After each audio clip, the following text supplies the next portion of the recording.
Commence primary ignition.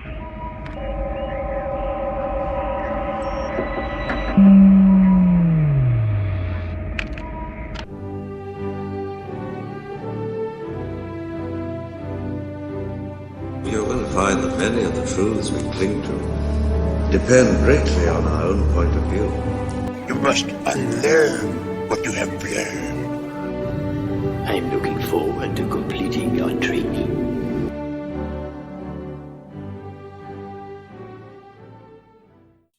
Welcome to Coruscant Community College, a new podcast that focuses on studying Star Wars as text. I'm Craig Dickinson.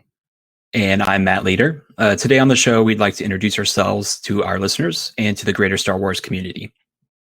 So we thought what might be a great idea is to interview each other. And so we've pulled some questions from some of our favorite podcasts, Full of Sith and Coffee with Kenobi. And we're basically just going to ask each other some questions and kind of see what kind of commonalities the two of us have.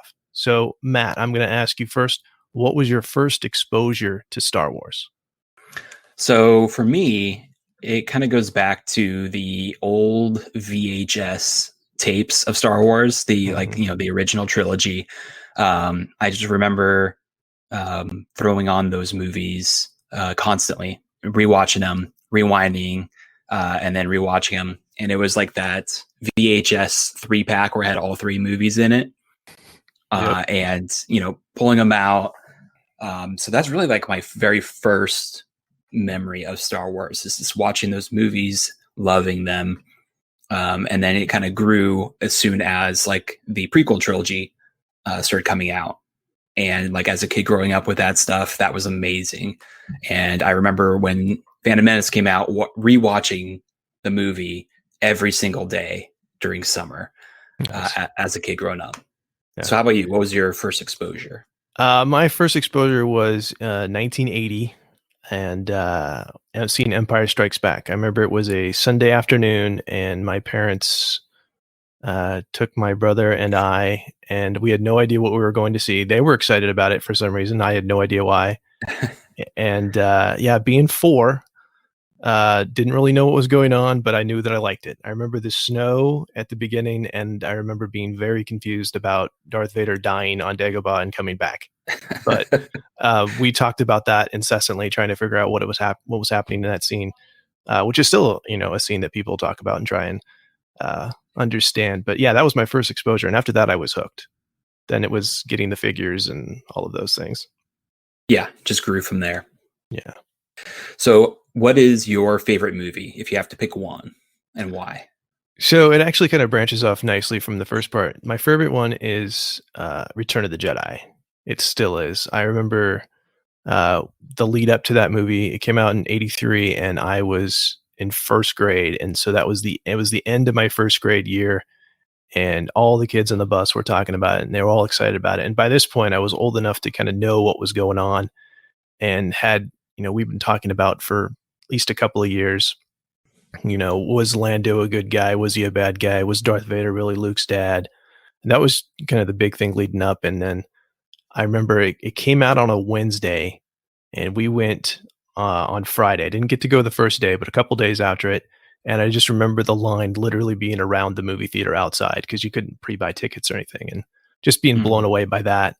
But my favorite part of that movie is my favorite scene in all of Star Wars, and that is the end where Luke is facing the Emperor, and he's just pulls himself back from killing Vader and throws away the lightsaber and says, "You failed, Your Highness." That moment where he becomes the Jedi, that's my favorite part.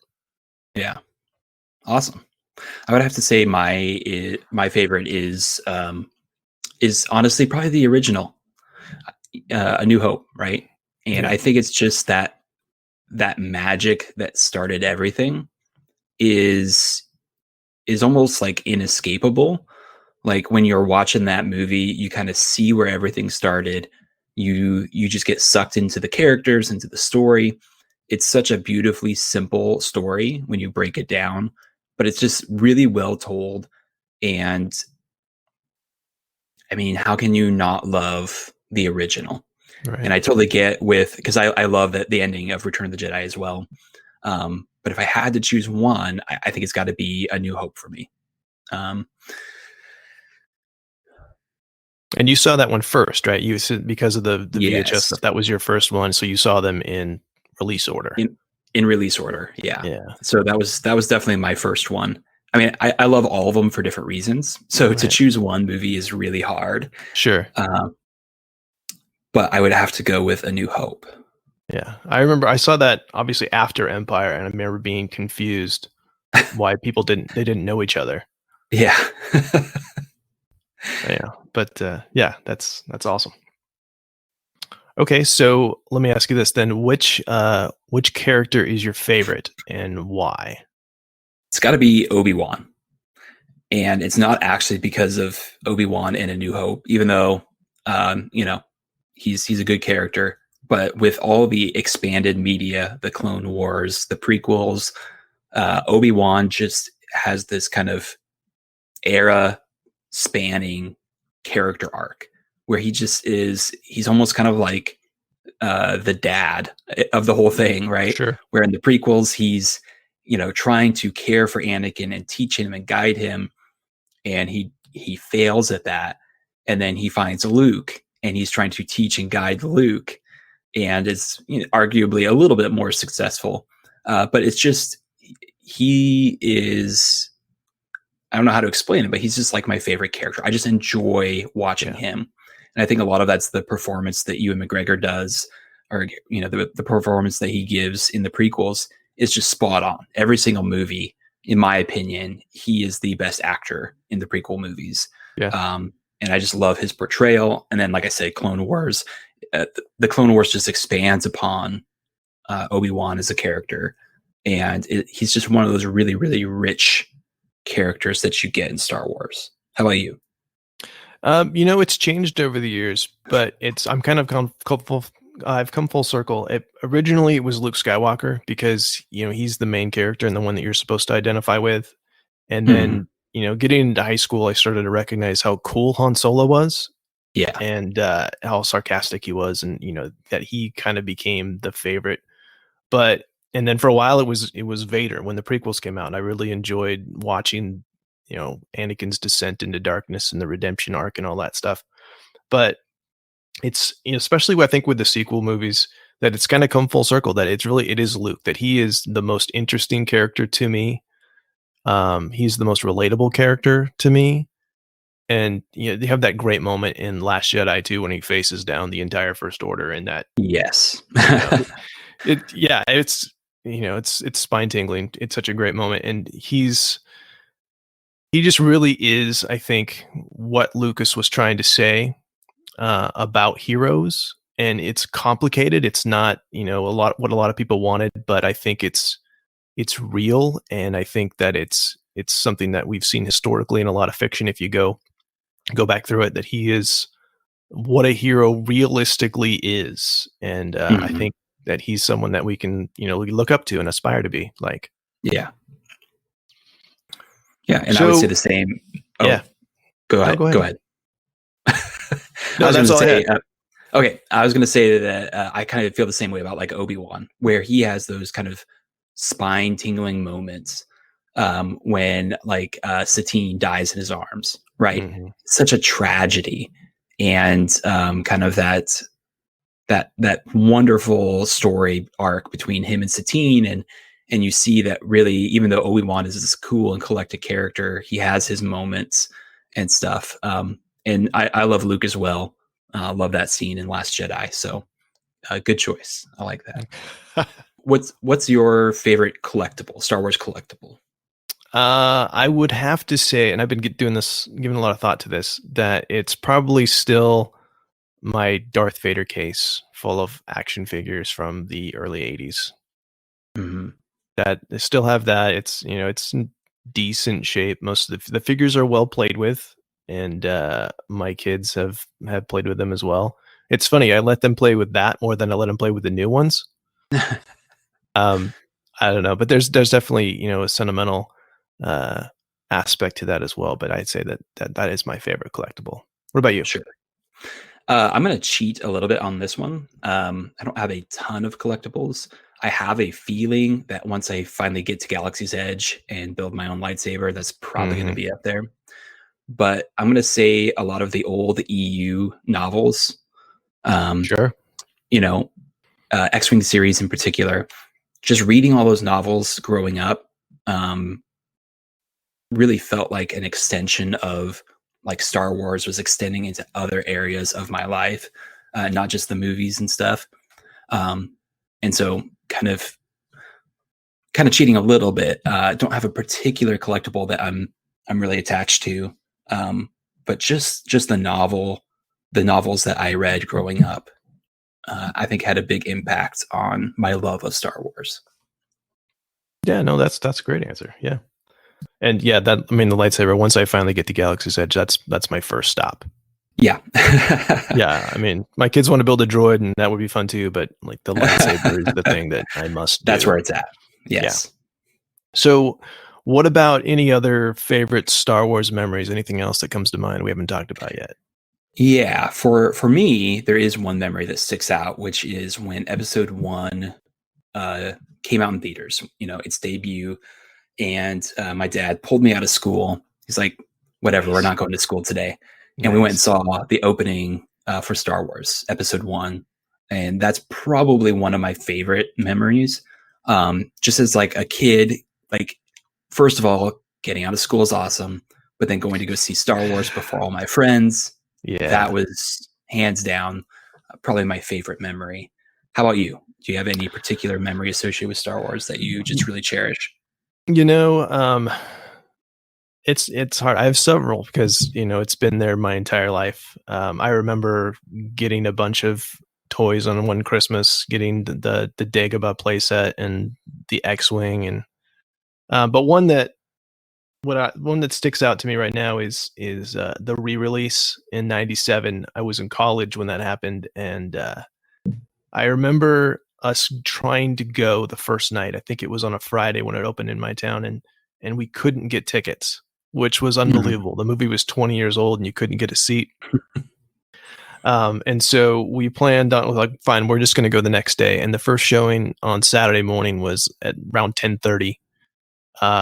And we had been told that the previous night that tickets sold out hours ahead of time. So we're like, fine, we're going to get there Saturday morning early. And so, we got up at 6. I think we were over there by 6:30, 7 o'clock. And the next person outside of our group showed up about 10. So we were just sitting outside the theater for like 3 hours, just talking about Star Wars and just going, why is no one else here? They should all be here. So that was just, kind of goofy. It was, that opening night was the big thing. And then, but after that, getting to get into that show, and, it became, I'd seen the movie hundreds of times by that point already. And so that really became almost like a game to pull out what was new. Mm-hmm. And I went a couple of times to see that re-release in the theater, and each time it was like, oh, I picked out something else that I hadn't seen before. And it was just a lot of fun to see Star Wars come back like that. Oh, yeah. So what themes or messages in Star Wars speak or resonate with you? And maybe how has that changed over the years of viewing Star Wars? Yeah. So thinking back, I think everybody is supposed to identify with Luke Skywalker and that whole hero's journey thing, which we'll talk about at length, obviously. That kind of a hero can come from anywhere. I think that's kind of the main thing that's always spoke to me, that Luke was just this regular farm boy and then had this great destiny. But as I get older, the thing that really sticks out to me, that really speaks to me, is the theme of redemption. That especially getting to see Anakin's journey. Vader, when we first see him, is very much this cipher that he's just this pure evil bad guy dressed all in black. He's very obviously the bad guy. But he becomes such a sympathetic character through the prequels. And you kind of you feel for him. There's empathy there, and so you root for that at the end. And you when you get to see Hayden Christensen show up, you see the redeemed Anakin Skywalker, that even this most evil guy has this potential for redemption. That's a powerful thing, and I think that's the most significant message that speaks to me. What about you? So there's kind of two themes that immediately jump out to me, and one of them is hope, which kind of I feel closely ties with what you were talking about with this idea of redemption. But the other one that stands out to me is this idea of kind of anti-war, anti-violence that is kind of running throughout the movies. Like the first instance is really when I think in Return of the Jedi, when Luke throws his lightsaber away and says, you know, I'm not going to fight you. I'm not going to kill you. That's not who I am, which is also kind of mirrored in The Last Jedi when Luke walks out and he defeats the First Order, not by fighting them, but with essentially a projection of himself. And so there's this kind of anti-violence, anti-war theme running through the movies that I think is kind of unique. You get the sense that the Jedi, they are meant to be keepers of the peace peacefully, which is, I think, just a really interesting concept. And then in the prequels, you kind of have that corruption of that ideal, where it's like, instead of being keepers of the peace peacefully, they become generals. And that's when all the problems start, right? Exactly. When they start accepting that role of violence is okay in this case, you know, because we were provoked or whatever. Right. And I just think it's a very unique theme to have in kind of a big blockbuster film, when a lot of films, I think, kind of glorify the violence. And I think Star Wars does that to an extent too. But there is, at least thematically, this core, I would say, of violence isn't the answer. And I just think that's really unique and really interesting. Yeah, especially, you know, for a film with war in the title, right? It's not something that you would expect. And, you know, we talked earlier about, you know, Vader being redeemed versus just being destroyed at the end. You know, exactly. Like Thanos doesn't have a change of heart at the end of Endgame. Yes, right. I mean, that's the typical way that we do this. So, yeah, there's a lot to unpack there. So, I mean, we'll have some great discussions moving forward on that because, that's all that stuff that's in there. It's just kind of bubbling to the surface. Absolutely. It's gonna be a lot of fun. And just a quick aside, you know, people that see The Last Jedi, and I don't want to hate on anyone for their opinion, and don't recognize that that's the same Luke from Return of the Jedi. I just don't see how you don't connect the two, because those scenes are so similar with the anti-violence. And yes.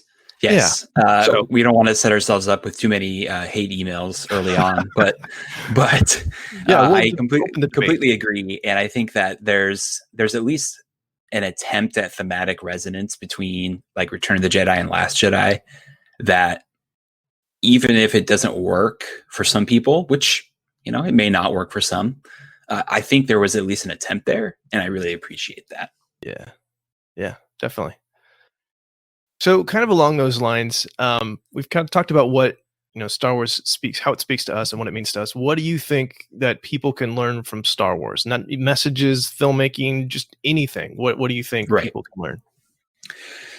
So aside from kind of the larger thematic, which we just touched on, I think that, like, just as an example, A New Hope is just a really good example of kind of classic storytelling. You know, the characters shine through. Like, you get who Han is, you get who Luke is, you get who Leia is. And then it builds off of that in the successive stories. I'm blanking on the name. That's all right. Force Awakens. In The Force Awakens, JJ does a great job of introducing Rey and Finn in these great moments where there's not a lot of dialogue, but you get a sense of who they are as characters. Right. So I think there's just a lot that you can pull as far as storytelling, as far as filmmaking, as far as narrative writing. And you can kind of pull those little strands out and kind of examine them and see what the creators were trying to do and how successful they were, because obviously they have been very successful. So I think there's a lot you can learn from a kind of narrative standpoint from the movies.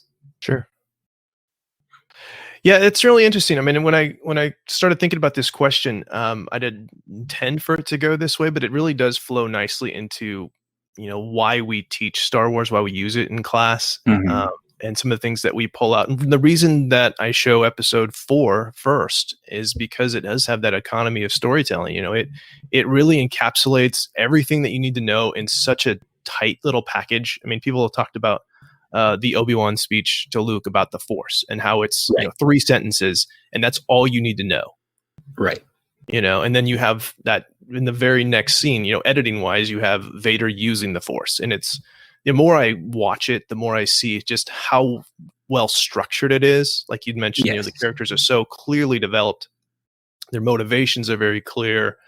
The editing is very good. It's, it's a simple, but it's, deceptively simple. There's so much that you can pull out. It's interesting that in the time frame when it came out, in the late 70s, that people didn't really watch movies multiple times, and it was rare exceptions. But people were watching, even then in the theater, people were watching this movie hundreds of times, and it holds up. It had to have been. It really does, yeah. It had to have been so intentionally and well constructed to be able to hold up to those things. And there's things we can talk about, plot holes and those kind of things, but for the most part, I mean, the thing just has such a rewatchability. It's just amazing. Well, and to kind of build off of that, that classic storytelling structure is very similar to Hero's Journey, right? Mm-hmm. Yep. Which gets brought up anytime you talk about narrative in Star Wars, but it's true. And just kind of, you think of like the classic story structure, what's it like, Freytag's pyramid, right? Right. That fits so easily into A New Hope. Like you can so clearly see the story beats of the rising action and how things are progressing. Yep. And you're absolutely right with like the Obi-Wan, and then the next scene is Vader using the Force. It's just super well constructed. I think there's a lot that you can learn just from a simple storytelling perspective from this. Yeah, it's really a very well told narrative, and that's one of the big reasons that we can justify using that in a language arts class. That it's it's a good story first. Yes, absolutely. So speaking of that, how did you get into teaching? So I actually came to teaching kind of late. I got my bachelor's degree is in English, and I pretty much picked English because I was good at it more than anything else. I enjoy reading and writing, always have. And at a certain point, I remember thinking, all right, I'm going to choose to either take a lot of tests or write a lot of papers. And I don't mind taking tests, but to have the ability to just write a paper and turn it in and be done versus I have to show up this morning and perform, I will take the writing every time. So yeah, English has always been something I enjoyed. I've always, like I said, always liked to read, always liked to write, but I had no intention of teaching, which is kind of funny. I mean, I went to college because that's kind of what you did. Right. And when I was done with my bachelor's, a lot of my peers, they went right back into the teaching program like that very next year, but I was just done. Mm-hmm. And I was done for about a decade. And then, so I did other things. I sold paint, I worked on ATM machines. And then my wife actually encouraged me to finally just go back and do it. Cause it was, something that had just always kind of lingered in the background as something that I could do. And so about a decade later, I went back to school, and I wasn't the oldest guy in our cohort, but I was pretty close. But it was, it was like going home in a way. School was always something that I enjoyed. And again, doing lots of reading, doing lots of writing. And it was just something I always enjoyed. And so once I got into actual teaching, I was obviously placed in a reading and writing class. And to be able to get into that and to be able to kind of daily solve the puzzle of how you're going to present material and what material to present has just always been something that kind of just sparks my imagination and gets the juices flowing. So awesome. What about you? So for me, there's actually a few parts that kind of are similar to yours. I, like coming out of high school, I always had this idea that teaching would be really fun for me, and went into college, took a few education classes, and one way or the other kind of talked myself out of it and decided to do pre-law. But I don't think that was really what I wanted, because all the while I was still taking classes that would get me to that certification level for both teaching history and English. Right. And so senior year of college, I was graduating with a bachelor's degree in history and English minor. And I took the LSAT, the law school entrance exam. Did okay, got into 5 different law schools. And I was like, is this really what I want to do with my life? And decided no. So I walked over to the education building at my college campus and asked to speak to the, I don't know what you would call it, but the department head or something of the College of Education, right? And just walked in that day, sat down with her, kind of explained my situation, and was like, hey, I'd really like to get into your master's program for education. And she's like, this is the first time this has ever happened. And this isn't typically how this works. Right. But we're currently doing interviews. So if you'd like to, you can try it. And so I said, sure. When can I interview? She's like, well, we're ending tomorrow. So how's tomorrow? I go, that's fine. So yeah. So, the next day I walked in, and it turns out my very first professor, my freshman year of college, for my first education class, was the interviewer, and he remembered me. Nice. And it was like, hey, you've come back. I was like, yep. And so I got my master's in initial teaching, got 2 certifications, one for history, one for English, and kind of have been teaching both those since. And like you, it was like one of those things where it was like kind of in the back of my mind for basically my whole college career. Like I said, I'd taken all these classes so that I could get certified anyway. And once I kind of got accepted and started doing the education stuff again for my master's program, it felt like home, just like you said. I was like, yep, this is what I want to be doing, what I need to be doing. Yep. And have never looked back since then. So. Yeah, that's cool. Yeah. Wow. I didn't know you had gotten into that many law schools. That's like, here's the climax of Matt's story. Which way is he going? Yeah. And it felt like that, where it's just like a little moment of panic of like, wait, is this really what I want to do? Yeah. Interesting. Cool. All right. So kind of transitioning into to Star Wars again. So how do you use Star Wars in your classroom? And then how did you get started doing that? So this kind of gets into that philosophy of education a little bit, where I think that there's this really cool middle ground between the teacher introducing something that they love and teaching with that in the class. And it doesn't always work out that way. You take something like grammar that's not very exciting. I'm sure there's people who love grammar out there. I get it. But it's one of those things where it's like it's necessary to teach, but it's not what I love doing. Star Wars, I love. And like we were just talking about, it has this great narrative focus of like just efficient, simple storytelling that's really effective. Mm-hmm. And so I was like, hey, if I can find a way to teach narrative with Star Wars, I want to do that. And so that's what I did. The first time I kind of introduced using Star Wars was just using the movie as a kind of example of a narrative. And so we mapped it out on a plot map, talked about the rising action, the character beats, kind of who the characters were, the characterization, all that kind of stuff, which A New Hope is really effective at. So absolutely, that was kind of the first instance of it. After that, I kind of transitioned into using Shakespeare Star Wars with a 8th grade classroom as kind of like a small introduction to Shakespearean language, kind of the customs, right? Because reading Shakespeare is a lot different than reading kind of a normal modern text. And using that as just kind of a fun break in the year, right, and kind of a warm up for what they would be doing and reading as freshmen in high school. Yeah. How about you? Well, let me ask a follow-up question just really quickly. Sure. That year that you started showing Star Wars, how many years under your belt did you have? Or did you do that your first year or? My first year. Oh, right. Excellent. Right on.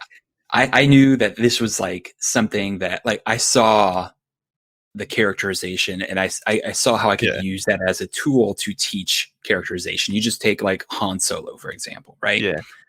And him and his interactions with Leia, you can very clearly see what kind of a person he is, right? And the kids recognize that immediately as well. And there's some discussion, I think, of using a movie versus using a book, or like a print text. And I think the advantage of using a movie or a video is that it's very quick. You can watch the whole movie, get the whole narrative in roughly 2 class periods. Whereas with a print text, depending on the length, it could be up to 5-6 weeks to get through a whole story. So there's just a little bit of economy, talking about the classroom setup and stuff. Yeah. Okay. So what about you, Craig? When did you start using Star Wars? Yeah, the reason I wanted to ask it is because I didn't start until my second year. I wasn't brave enough to do it my first year. But yeah, in my second year, I think that was when I watched the Legacy Revealed documentary on the History Channel that talks extensively about the hero's journey. And I may have heard the term before that, but I have no recollection before that. But when I saw that documentary, I was like, oh my gosh, there's so much that, I want to learn more about this. And as I started doing research and digging in, and got the Joseph Campbell book, Hero with 1,000 Faces, and tried to read through that. I'm still, honestly, full disclosure, still working through that.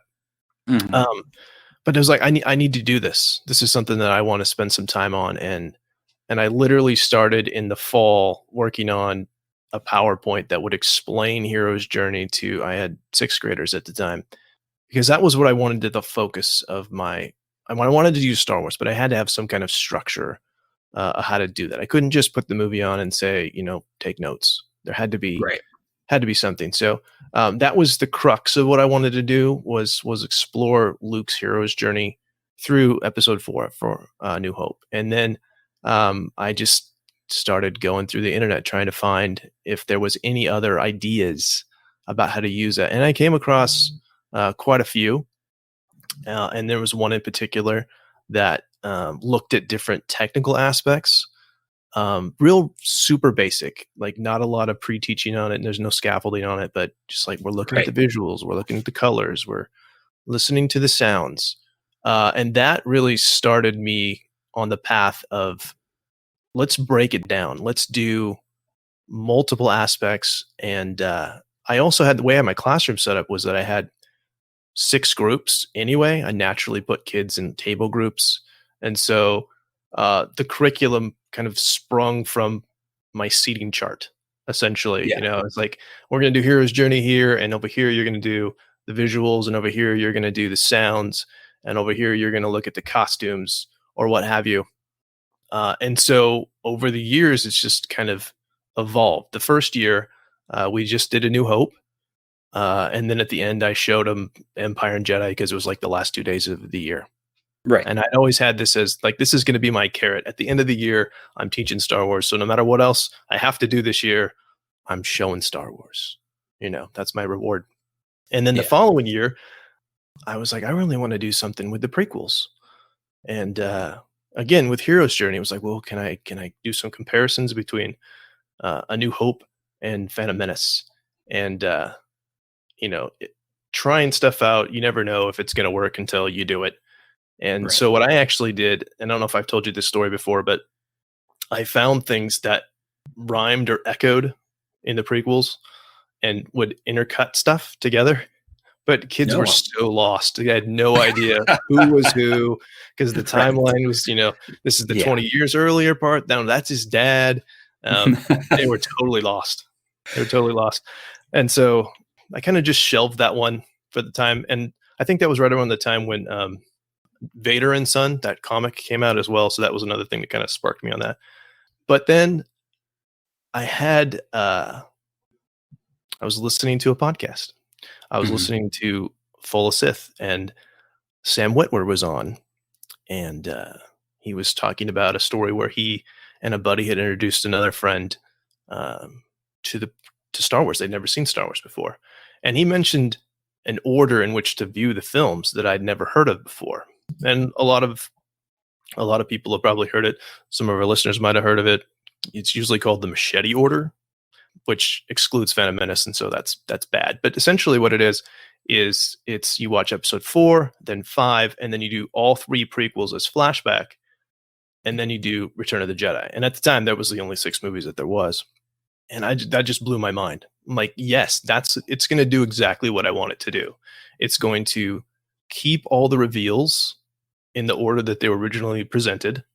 Right. You still don't know who Yoda is when he first shows up. You still don't know that Vader is Luke's father until you get to the end of Empire. And then you get to see how that progression from little 9-year-old boy to Vader happens.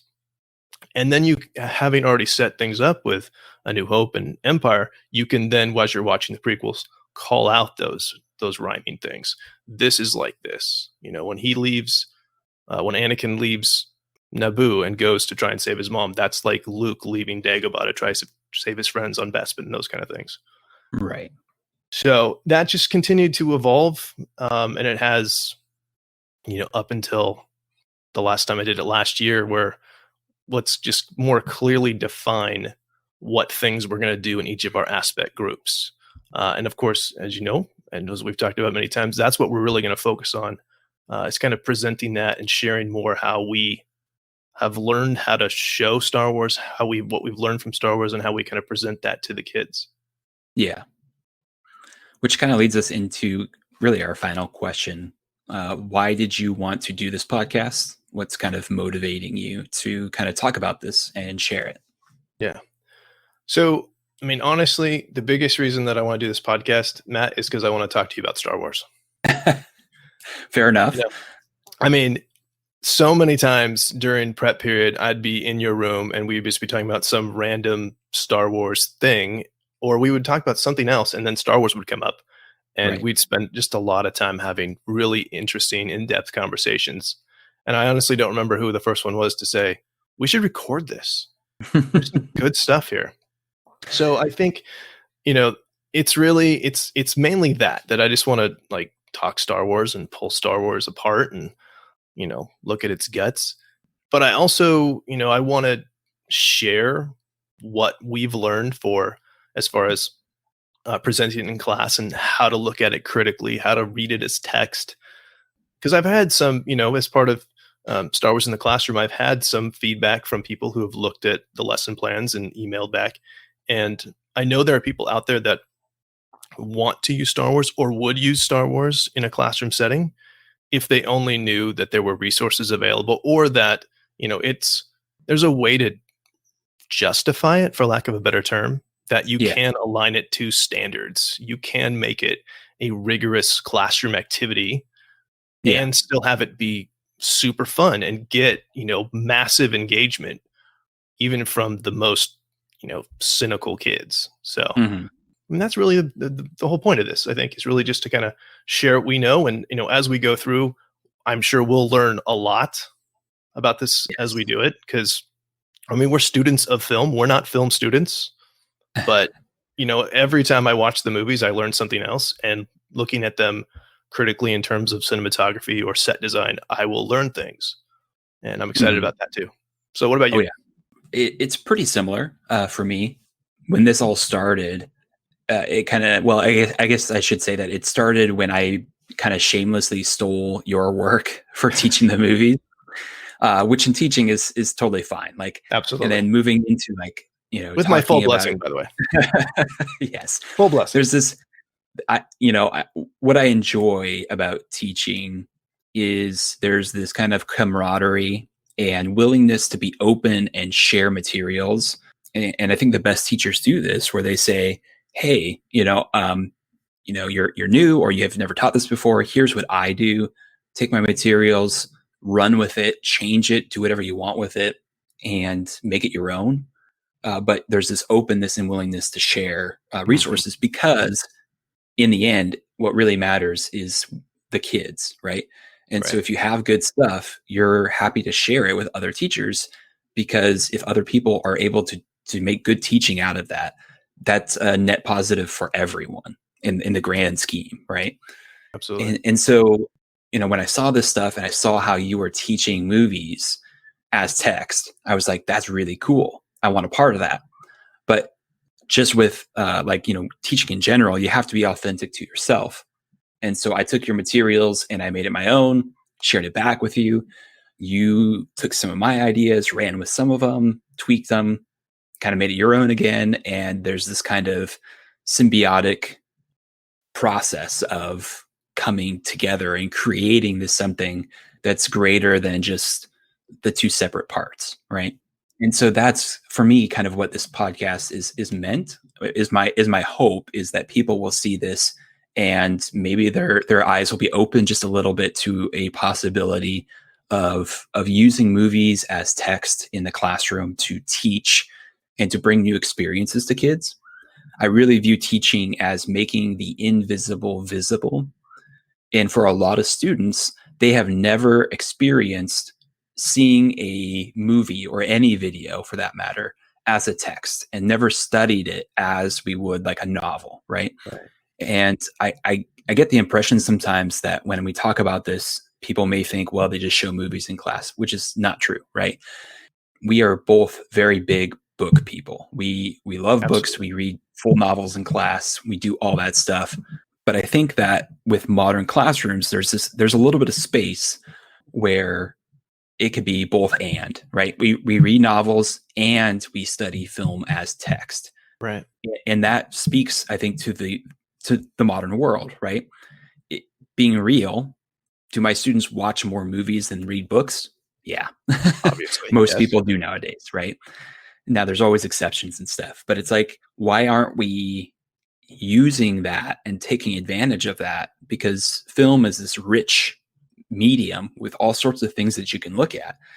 And so just the opportunity to share kind of what we do and to let people know that there is a way to do this and to really dive deep into this and to get more out of film than just watching it or just compare contrast between the book and the movie, right? Right. Yep. There's so much more. And that's kind of what I'm excited to share and get out, into the kind of wider Star Wars community, who I'm sure there's plenty of teachers out there, like you said, who would love to teach Star Wars or incorporate it somehow, but aren't quite sure how. And so just having resources that they can kind of freely use and tweak and make their own. Absolutely. I think that's just such a cool and unique opportunity for us to kind of share. Yeah, I suddenly just had a weird flash of Lando saying to Poe, "There are more of us. There are more of us, Poe." Yes. Just to hear, like, there are people out there that that want to teach Star Wars, that have taught Star Wars, and just so you don't feel like you're the only one doing it. Because when I started, I thought I was the only one. Right. Come to find out, there's this whole community of educators that want to or have used Star Wars, and across disciplines too. It's not strictly an ELA thing. There's tons of science and math, even physical ed teachers. Everybody's doing it, across the board. So that's exciting. So it's going to be fun to share that and get the feedback and say, yeah, well, how are you using? Okay, wow, I might want to incorporate that in my stuff too, because this stuff's all fluid. I mean, I don't think there's ever been a year where I have not tweaked something. Yes. So, and I think that's where the best stuff comes from, is when you take something old and you get feedback, you get more creative input and make it into something better. Yeah. Thank you so much for listening. If you want to get in touch with us or just say hello, you can find us at coruscantcc.podbean.com, on Twitter at coruscantccpod, on Facebook at facebook.com/coruscantccpod, or email us at c3podfeedback@gmail.com. Coruscant Community College. Because the Imperial Academy isn't for everyone. This podcast is not endorsed by the Walt Disney Company or Lucasfilm Limited. It is intended for entertainment, educational, and informational purposes only. All names, sounds, and any other Star Wars related items are registered trademarks and or copyrights of Disney and their respective trademark and copyright holders. The official Star Wars website can be found at www.starwars.com. All original content of this podcast is the intellectual property of Coruscant Community College unless otherwise indicated. Nothing more will I teach you today. You've taken your first step into a larger world.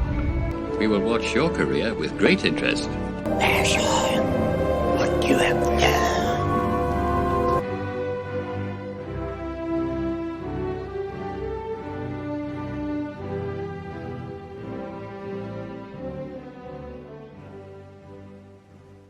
Coruscant Community College, because the Imperial Academy isn't for everyone.